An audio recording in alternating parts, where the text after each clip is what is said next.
Meantime, because of the fact that the cousin to former King Lanis of the House of Lanis had left the kingdom with the dragon slayers, because there was no need for them to be in the kingdom as well, that Johnston and his wife, Meerie, were able to take the throne. The dragon slayers then get what is rightfully theirs, as promised by the cousin who has taken the rightful place as the new Lanis Kingdom's king.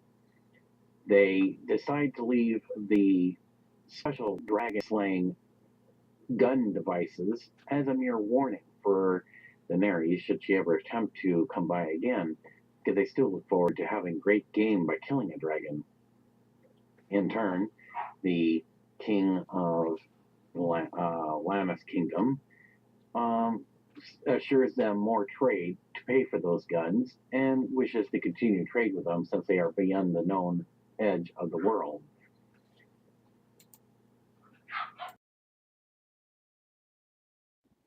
As the Dragon Slayers are preparing to leave, the new King Lanis relative comes out to send them farewell.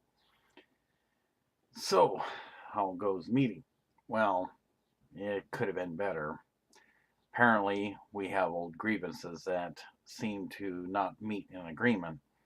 I still feel that, as the relative of the former King Lanis of the House of Baratheon, that it is I who should sit on the Iron Throne of Swords for the realm of the kingdom. Apparently, we may have eventual confrontations on the common battlefield amongst us, as we had done before.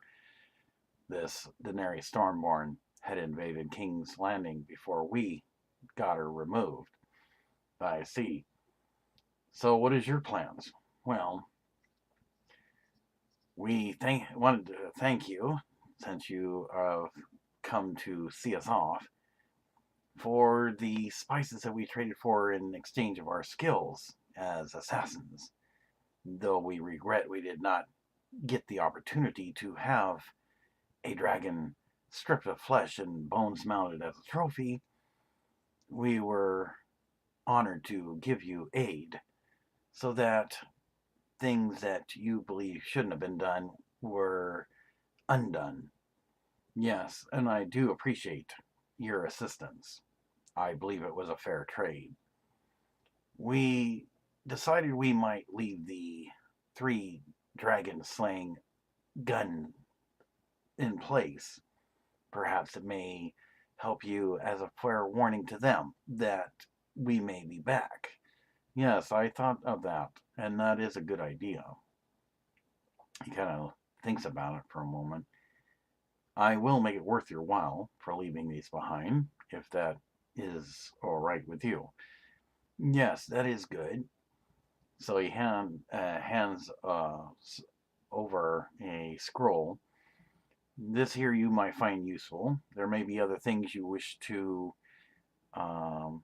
look for the next time you come back from beyond the known world where you had ventured from to do your explorations. And it would be our honor to have you visit us again, so that you're paid well for the worth of the guns being left in position as a fair warning to Daenerys Stormborn should she ever attempt to do such an invasion again. That is good. I am honored to receive the scroll. And when we come back, we will look for other things to equal the value of what we leave behind. Very good, then. Well, I do wish you the best on your explorations, should we ever somehow come to a mutual meeting of the minds in the known world where we are at, and I should sit on the Iron Throne. Perhaps one day we will get to explore and pay you a visit. It would be a great honor to see and know that you have made your accomplishments. Well then, I wish you and the other 2 dragon slayers here the very best. Thank you. And they both bowed to each other in much respect and honor, and thus the dragon slayers finally take their leave. The woman in red, of course, seems a bit skeptical on this, but because she has no reason to be in the kingdom either, she decides to do what she can to give good advice to the Lanis king so that eventually he can take over what former King Lanis had on and making rightful claim and getting the Iron Throne.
After the musical scene, the woman in red is distraught.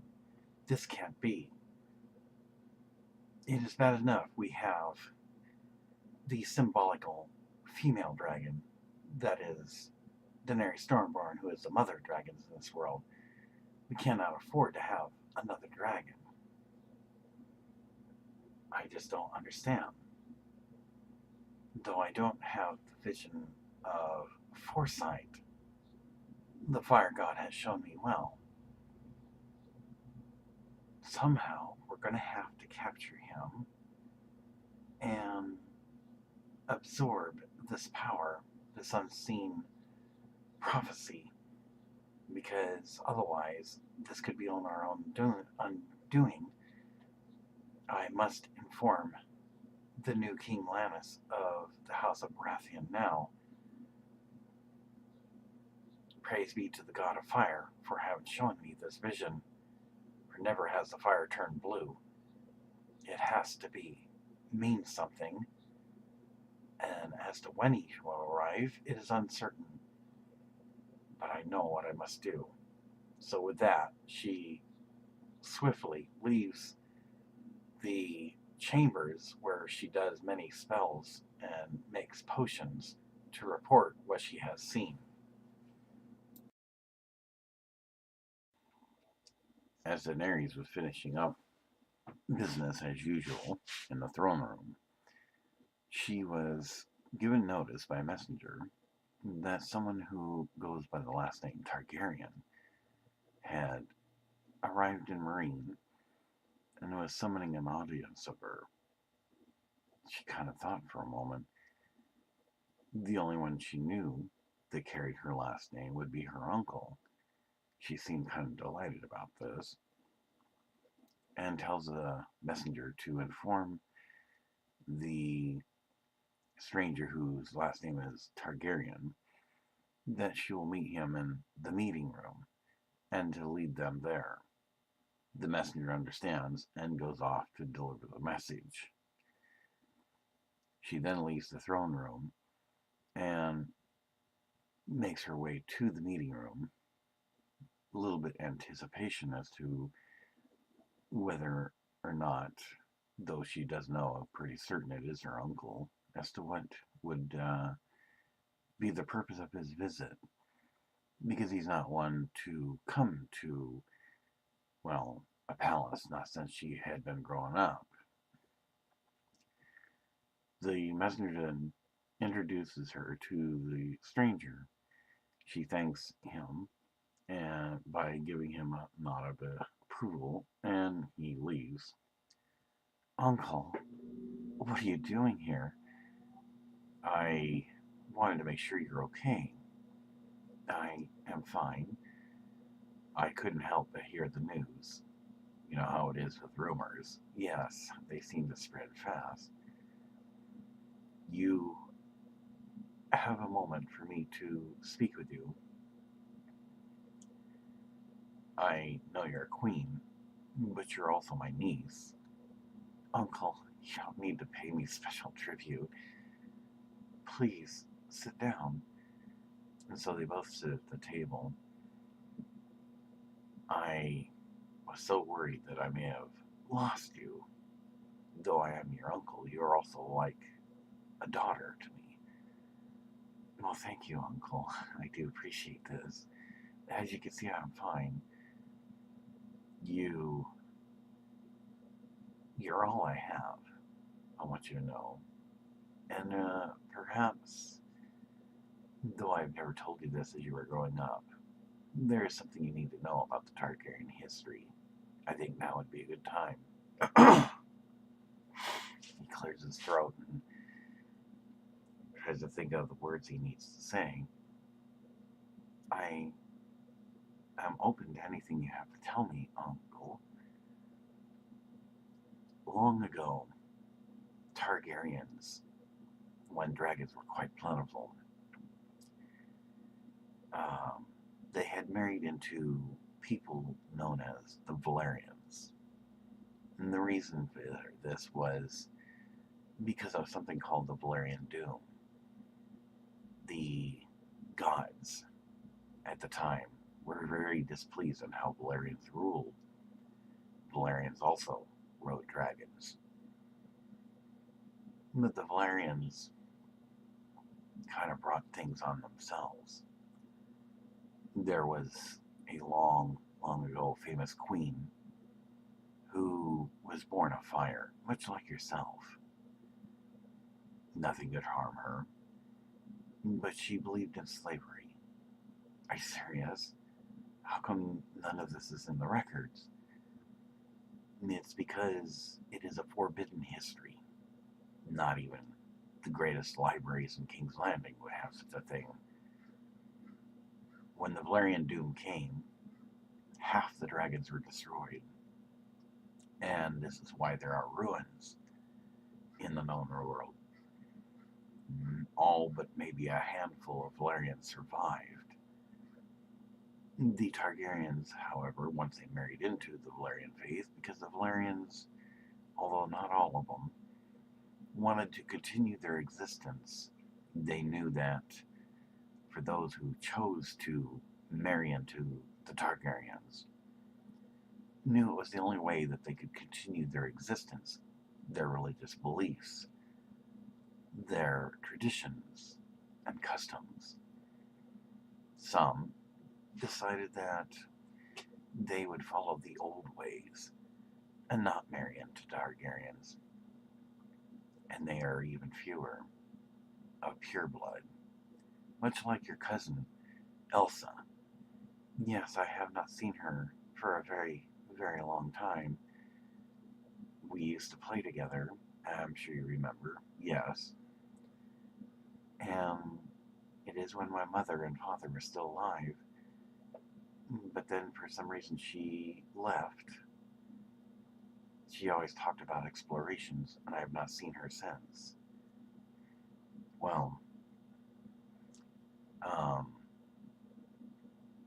the reason I mention this is because I heard, since obviously it was a great battle, and I wasn't sure if you were alive, but I'm glad to see that you are.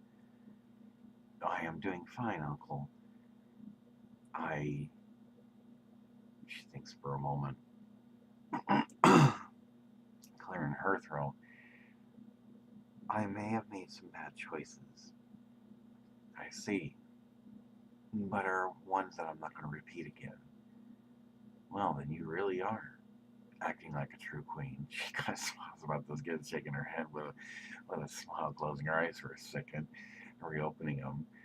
It's funny you should say that, Uncle. This is the second time I've had someone tell me this. Oh, I have had a palace visionary tell me things of a prophecy of things yet to come. And he told me the same thing, that if a queen or king sees a mistake they made and freely admit to these mistakes, they truly are acting as a queen. Well, then he is right. So what brings you here other than history that you thought I should know? Other than the fact that I want to make sure you're alive? It's because I care, Daenerys. Viserys is home now. He seems to be struggling with his words. He's home, but he is dead. Yes, he is. But he was found. And since we all know that in our world, we Targaryens and others don't, well, it takes a while for our bodies to return back to the dust of this world that we ordinarily, symbolically speaking, come from.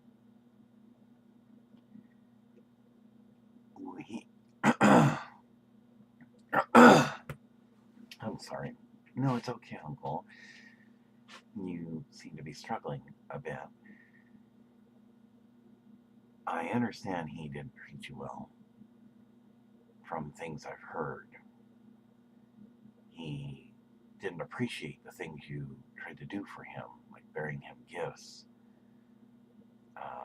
when you were with your first husband, Drogo, and didn't treat you very well. I'm not condoning what he did. I think what he did was wrong. And then, because he was to be the ruler of the Iron Throne of Swords for the realm of the kingdoms, he acted in haste and got overzealous for the power of being a supreme king for the House of Targaryen. This was his own undoing. You, on the other hand, and I'm not trying to offend you, because again, you're like a daughter to me, even though you're my niece. You, like your brother, kind of acted a little more subtly, though, got hungry for the power. I'm not saying there's anything wrong with this, but in order for one to have power, one must know how to control the power. You control the power, you win the heart of the people. Does this make sense? Yes, uncle, it does. And you speak much words of wisdom, and it is why I am very fond of you. Not even my own advisor would give me such knowledge. Well, as long as you have learned from your mistakes, and again, demonstrating that you are now acting like a true queen, it is something that I thought you should know. I am the only one that holds the history of the Targaryens, and it stems back to the Valerians, before the Valerian Doom. It was at a time that those who rode dragons were considered to be all-powerful. They would have slaves, and nothing could harm them. But slavery was not the answer, and so therefore the gods had all but destroyed most of the traditions and customs, the practices of Valerians, by throwing down a great ball of fire, because the gods were very angry, because slavery was something that kind of grew old, and the mistreatment of others. Targaryens tried to follow this path, but rather than throw down another great ball of fire, the gods then punished in another way by taking away all the dragons. I see. But I have 3 dragons. Yes, you do. Having 3 dragons, Daenerys, is, as I'm sure you already know, it's not like a farmer having a chicken who sits on the eggs until the eggs hatch. It takes a great fire, so hot that it could melt steel in order for the eggs to hatch. I believe you've already experienced this because of things I've heard. Great was your sorrow when Drogo had passed on. And though you tried to go with your husband, a Dothraki king, you didn't burn because the gods favored you. And that is why you survived. And that's also why the dragon eggs you had made you the mother of dragons, because you were born of fire. And it's because they saw what was in your heart before you even knew it, that you didn't want to do slavery, and that you believed in meeting injustice with justice.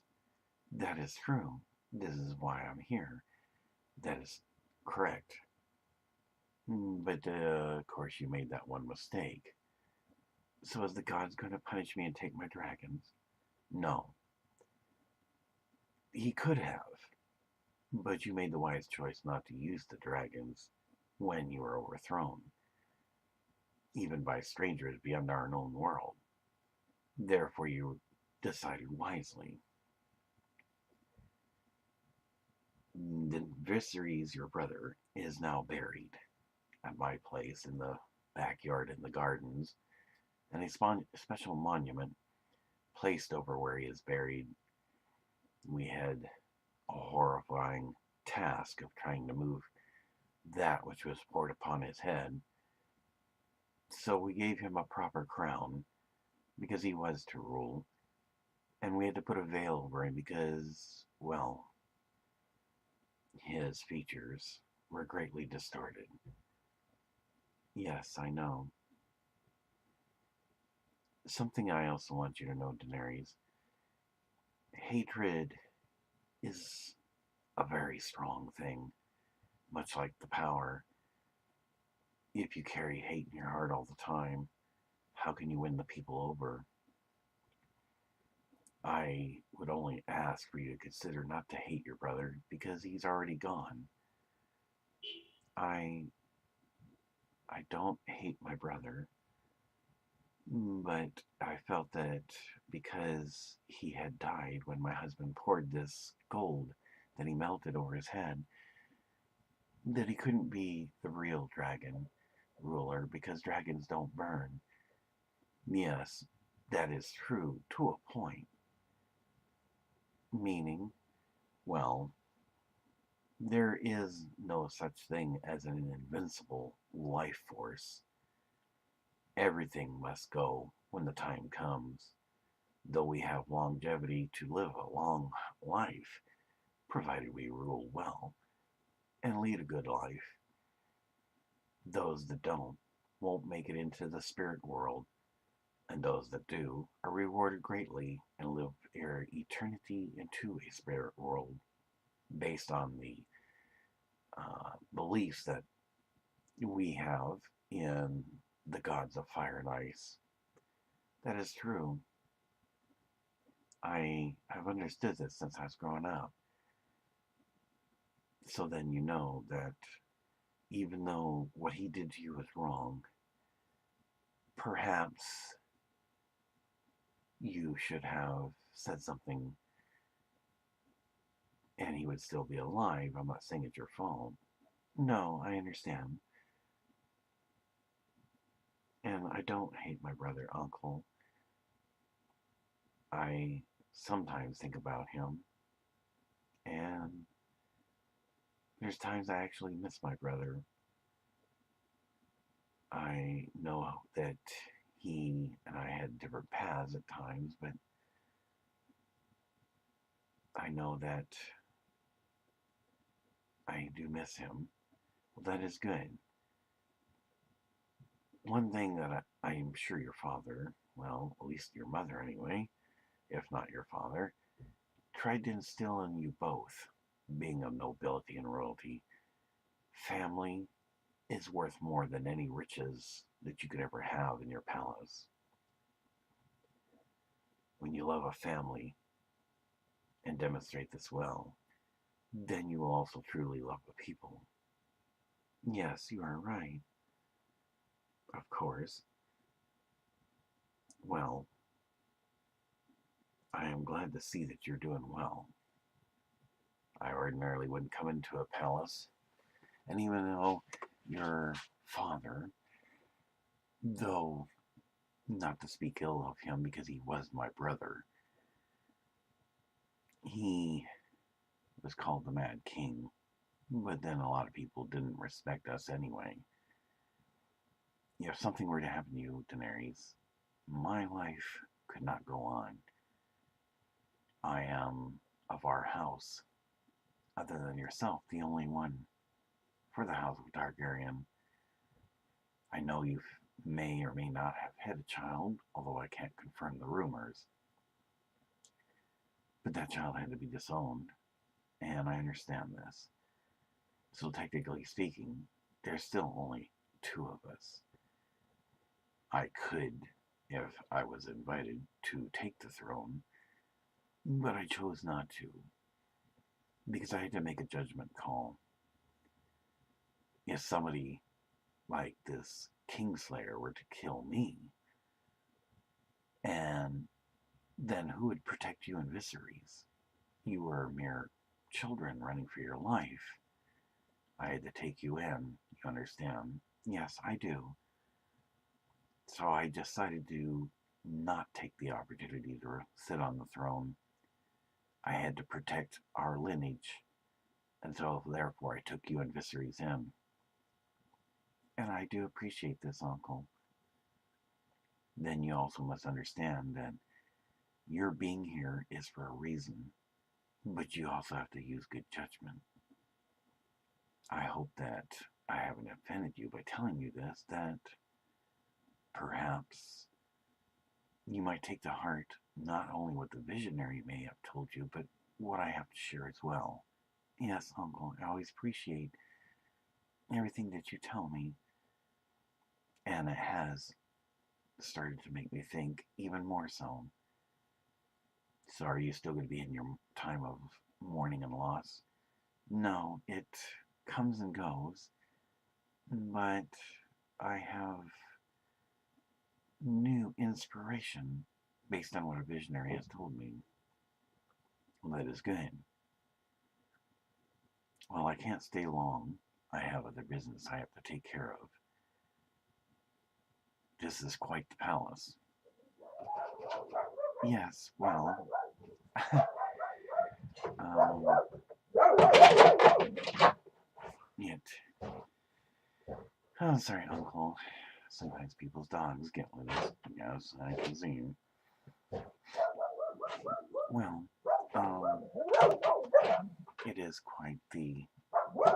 It's like a pyramid, as you can see. Yes, it is. Not one you'd probably normally be accustomed to. No, but there are things that were unruly that were being done to people, and I don't believe in slavery, especially with seeing women and children displayed the way they were when we first came to this place. Yes, and that is why the gods favor you, because your heart is pure and true. Well, I thank you, Uncle, for giving me this words of wisdom. Well, it is my duty, even if you should get married, have children, you get older, it is my duty by tradition as the uncle to still be there when you need me. Yes, I do appreciate this.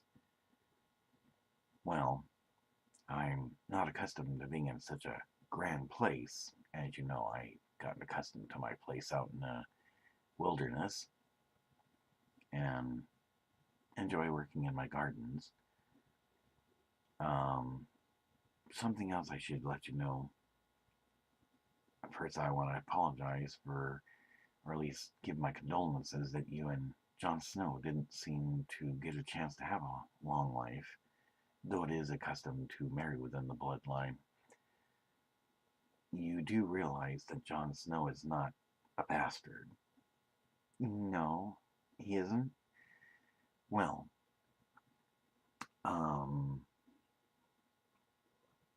you are technically an aunt to Jon Snow. Um, his mother was your mother's sister. Are you serious? Yes. Um, it's kind of hard to explain, but she had long ago met a man by the name of Stark. They loved each other dearly, and you know how it is, men get lonely, and well, one thing led to another. Yes, I imagine Targaryens have that way with men. Yes, well, not to speak ill of the dead, because he also is the father of Sansa, Bren, and Arya, who I believe are the only ones of the Stark family left. Yes. Unfortunately, she was dying, and rather than leave Jon Snow to obscurity, he was still of his lineage of Stark, so he took him in. But he never could bring himself to tell Jon Snow who his mother was, so Jon Snow never even knew. I'm not saying it's wrong to marry your nephew, because it is a custom keeping the bloodline pure. But I thought you should know he is related to you. Yes. Well, I do thank you for this information as well. It is a history lesson I do and seem to enjoy, because you know things that most people of the known world and the Seven Kingdoms do not. Well, I've stayed long enough. You can never stay too long, Uncle. Will you ever come back again? I think not. I don't want to get too tempted into a palace, even if it's shaped like a pyramid. Yes, I think you've been in the wilderness too long, Uncle, though I'm not trying to offend you either. Well, I like solitude, and it's peaceful out there. I don't have to worry about how to handle politics and any of that stuff. That is your job now. I enjoy the life that I have. I don't have to worry about who's right or wrong. I keep to myself, as you know, and never happen to have problems with this. Everything works out in the end. Well, Uncle, I do appreciate you coming by. So they stood up and hugged each other. Rule well, Daenerys. I have faith in you. Though you are like a daughter to me, you are still my niece. I don't want to know or hear anything bad happening to you. I promise I will rule well, and promise me that you will take care of yourself and make good decisions. I promise, Uncle. So they hug each other again, kiss each other on the cheeks, and he finally takes his leave. She then goes outside, stands at the balcony to think about the things that her uncle had told her. The uncle comes back because, though he said that um, the mother to Jon Snow was a sister to her mother, he decided that perhaps he should not hide anything else from her, because in actuality, there was another. And he would explain why he told her this. Did you forget something, Uncle? Yes, sorry. I wanted to retract something. And it's not that I intentionally would lie to you, but merely protecting you. Because, well, as you know, the Faith of the Seven have always been a treacherous religious faction. Yes, I have heard things. Well, there's another part of the history. I won't stay long, but there are other Targaryens. The only reason I say that you and I are the only ones of the House of Targaryens is because, well, our paths were not that of a religious faction. The other Targaryens chose to be in solitude because the faith of the Valyrian faith that you and I believe in, where there is no shame in the world, and that one should not be ashamed of their bodies at certain times when nudity is, well, it's normal for us during certain appropriate occasions. Yes, Uncle, you are right. She kind of looks down with a slight smile. And they considered that for a Targaryen man, to have more than one wife is considered to them to be abomination. The part of that history, and I'll be vague about it, or at least brief, we were hunted down like dogs. And because we would not convert to their faith and leave our traditions and beliefs of no shame in the world, and that it was commonplace for a Targaryen man to have more than one wife. I see. So we are the only two Targaryens left for our house.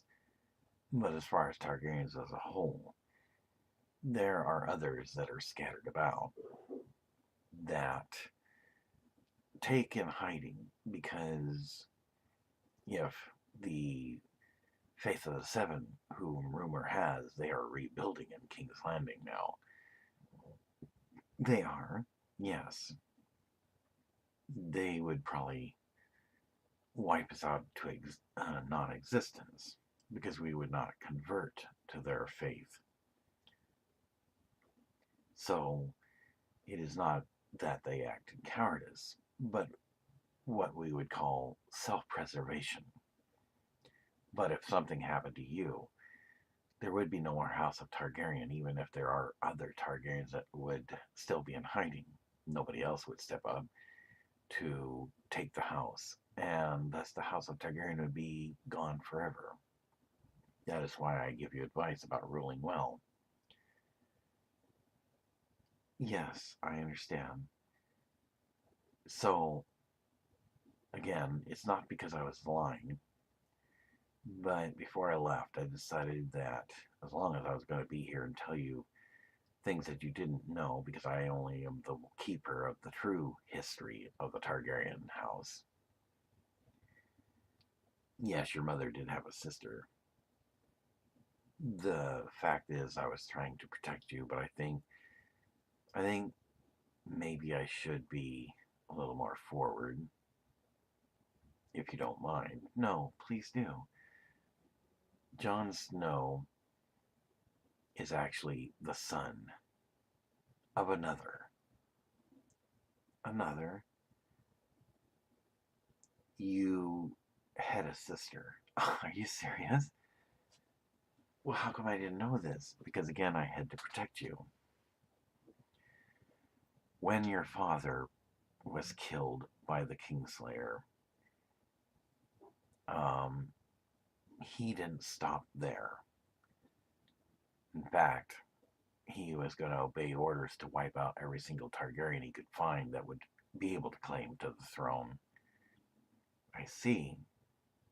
And the mere fact that I stood in the same throne room before I was dethroned on our wedding day with the one who killed my father.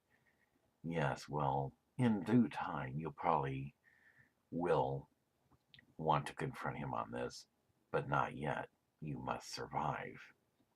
Our house cannot be extinct, being that there's only two of us that account for anything for the throne, and as I said, I will not take that throne.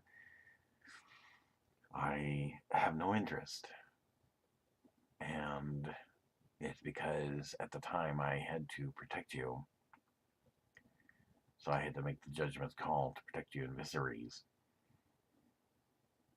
Sansa's father, who at that time was very young,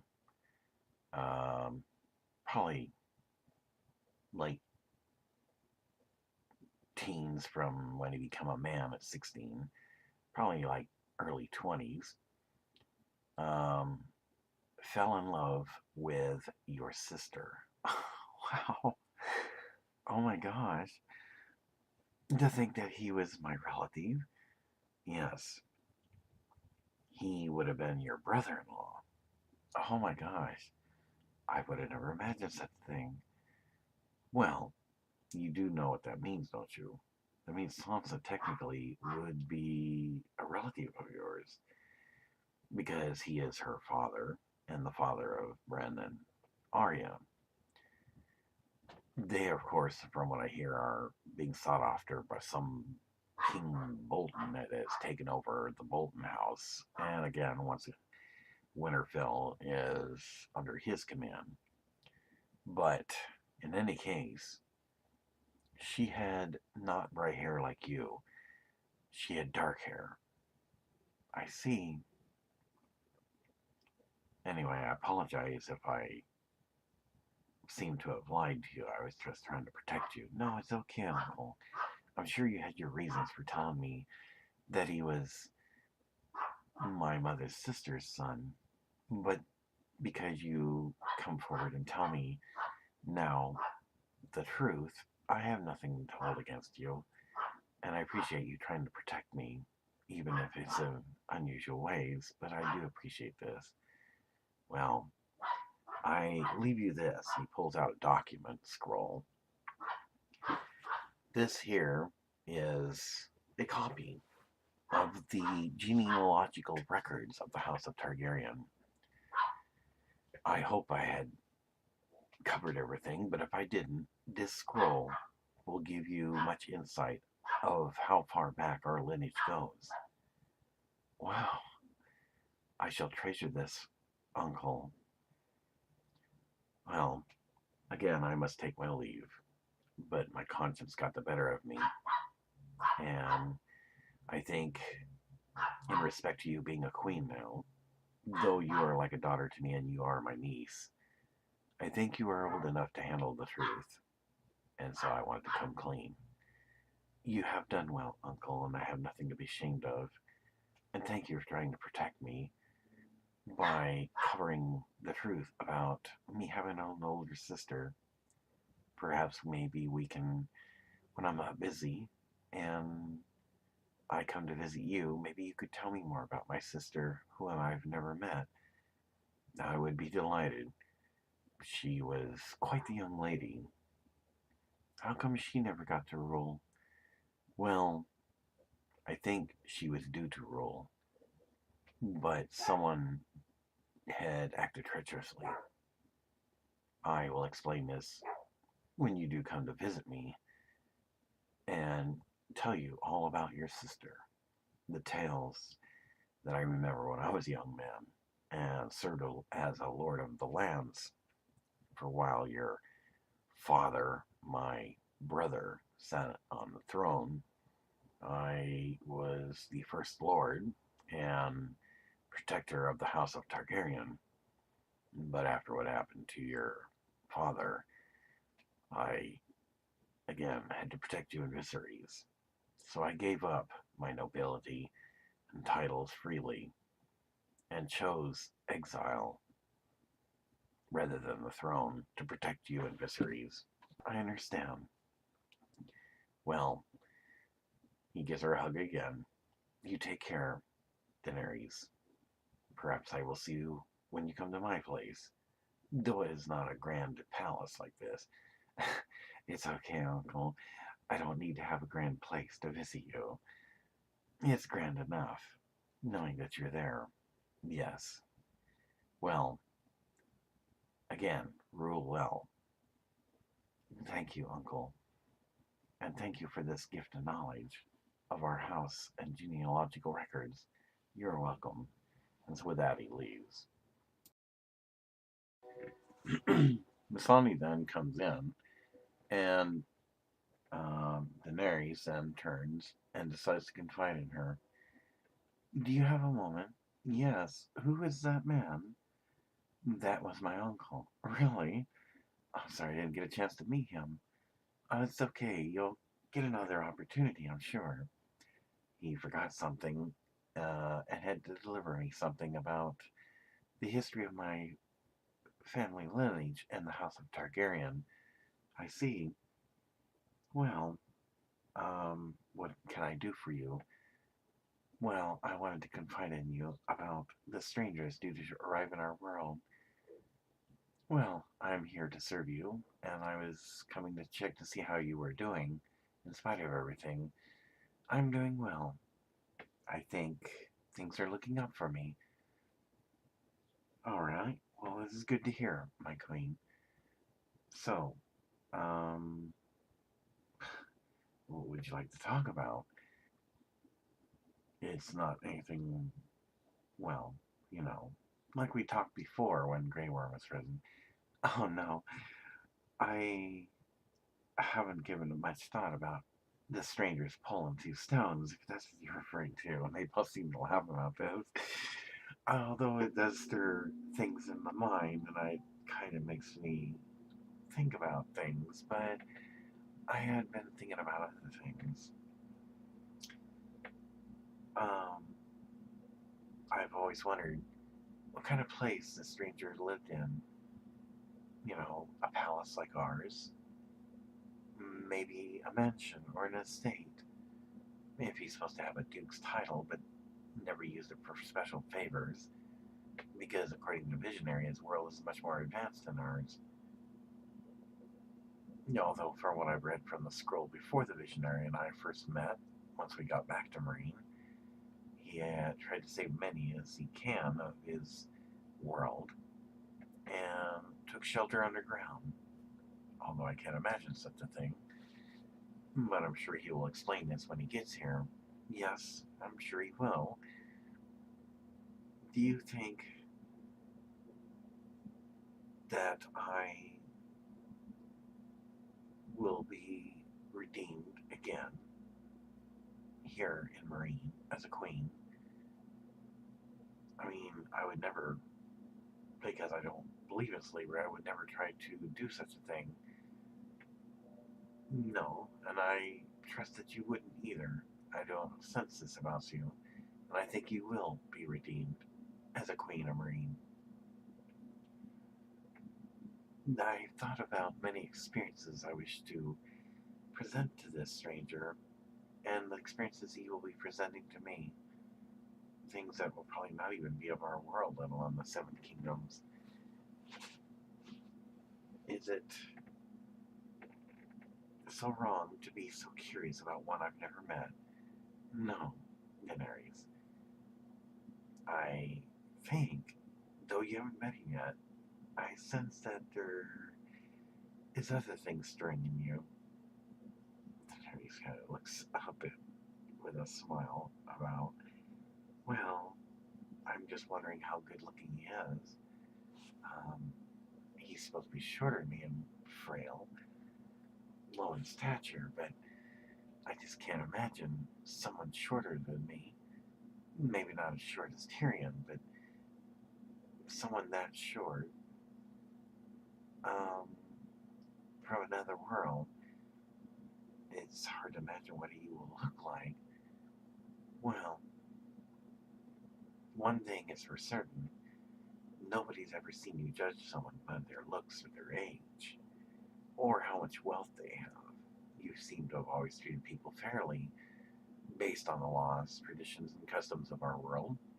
Before we made our grand attempt, actually held the position you had up until, well, yes. But I think you will do well with him.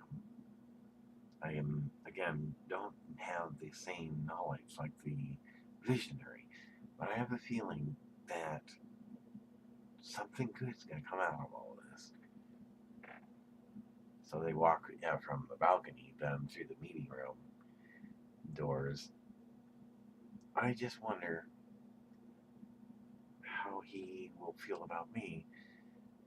I would imagine that he'll be in great sorrow because of, from what I understand, half his world's people, just the legendary humans, been killed by such a catastrophic event. And though the visionary said he will come to accept me and I will accept him, it makes me wonder, when he acts so boldly, though I'm told not to harm him because he will be only doing this because he thinks he has to keep us from wanting to harm him, though I would never think of anything like that anyway. What his mannerisms are. Does he have proper etiquettes? Does he know how to love a woman of a position like mine? Well, it would be quite the interesting experience, wouldn't it? And you'll have time to find this out from him directly. Yes, I will. I'm so anxious because I just don't know how he's going to look like. I would say that in due time, using patience, if it's not something that the visionary's already told you, all that has been told you will be revealed. Yes, I suppose you're right. Sorry if it was a waste of time to call you. No, it wasn't. I always enjoy serving you. You are my queen, and I am your handmaiden, and I will do anything that you command or ask of me. Yes, and that's why I chose you well. Well, I just had some questions. Maybe the answers weren't quite there that you wanted to give me, let alone the ones I was seeking. But it helps me get some more thoughts to mind before you arrive. Well, that is good for you to call me whenever you need me, because I am here to serve you. Well, I guess I shouldn't keep you then. You must have other things to think about. Yes, I have much to think about. Well then, my queen, may you rule well. Yes, and I shall look forward to this. The time of is coming. The experiences that we'll be able to share with each other, though they be different from the fact that we're from two different worlds. Well, thank you. In any case, you're welcome, my queen, and I'm glad to see you're doing well. And so with that, they go their separate ways.